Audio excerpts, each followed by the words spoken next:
festival of Pentecost was a Jewish tradition well before it ever entered any part of the Christian tradition.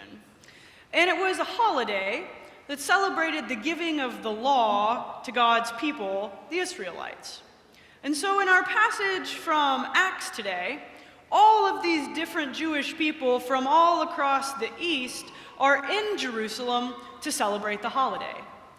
And I think it's no coincidence that the sending of the Holy Spirit upon the believers who are trying to follow Jesus happens on this day that becomes associated with the giving of the law. Christians, of course, find the Spirit to be definitive, not law, but the two have a relationship. And I think for a lot of reasons, some of them historic, some of them related to the New Testament, we often draw the line too cleanly. When we say the law is over here and it's done and it's past, and the Spirit is here. But it's not necessarily that easy, because our Christian tradition grows out of the law. And the Holy Spirit, she comes in perfect coherence with what God was doing in the law. And so, knowing about the law matters for understanding the Spirit. The law gets a bad rap, doesn't it? We love to point our fingers at the poor Pharisees, but they were really trying to teach people how to live with one another in peace and live with God in peace. And the whole purpose of the law was to teach people to walk in a way that saw blessing all around them, that saw that the hand of God was in the waters that flowed and in the sun that was shining and in their lives. And if you followed the law, you walked in love with God and with your neighbor. And the sending of the Holy Spirit continues that. God was present at creation, blessing all things.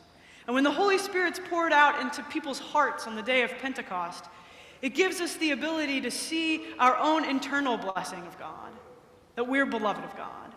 And it gives us a lens to see God's blessing all around us, that the Spirit sustains absolutely everything that is, and holds everyone who is in God. And that being true, it shares with the law a kind of radical inclusion of all people. That might not be what you think of when you think of the Jewish Torah, but it's true. Maybe not to our ears. The law included special purity codes for men and women, Jews and Gentiles, so that everyone could approach God in a way that made sense. The law included economic principles, which kings and wealthy people were supposed to follow. Trouble happens when they don't. The law included all who were poor. Leave part of your harvest so that the hungry can come and pick up the heads of grain. The law included all the strangers and aliens. People who were foreigners should find welcome among Israelite people. The law included the land. Have a jubilee year. Let the land rest, because God inhabits it also. And in our passage today, Peter, in his first kind of foray into preaching, sympathize with him, he talks about this passage from the prophet Joel. And Joel says, the Spirit will pour it out, and old and young and men and women and free and slave, everyone will see visions of God. And Peter says, yes, that's what the prophets and the law taught, and now today it's happening. Peter recognized that when the Spirit of God came on that first Pentecost, none of the boundaries mattered anymore.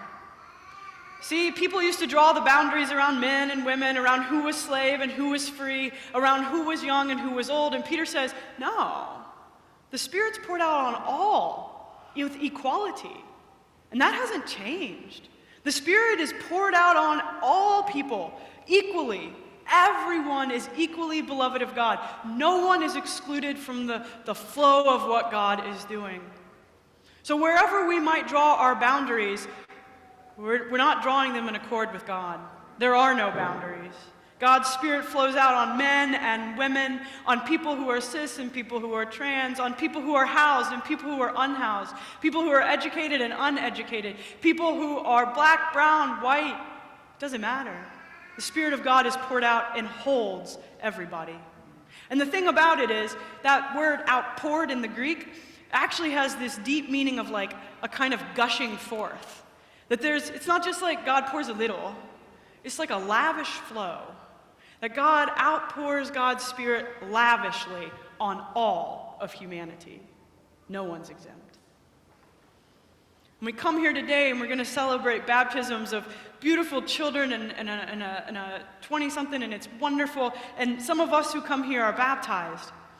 And the baptism is associated with the Holy Spirit, in that when we're baptized, we decide like, gosh, God has so captured my attention and my life, I just want to be part of what the Spirit is doing within me. But the Spirit of God's on everybody. And so it is that that baptized have a special kind of honor in the world of helping other people see where the Holy Spirit is in their lives. The law wasn't given for the Israelites alone. It was given so that they might bless the nations. God's relationship with Israel was to bless other people. The gift of baptism, the gift of knowing the Holy Spirit in our lives, of knowing the centering that comes from that, and the joy and the love and the peace, it's not a selfish thing. It's not to be hoarded. It's something to be given away. When the Spirit falls that first Pentecost, yes, it fills those people who are Jesus followers, but it fills them with languages other people understand. The gift wasn't for them. The gift was for the world. The gift of the Holy Spirit isn't just for us. It's a gift for the whole world. And I wonder how it is that in a world so in need of hope or love, nonviolence, inclusion and peace, I wonder how we speak in languages other people can hear.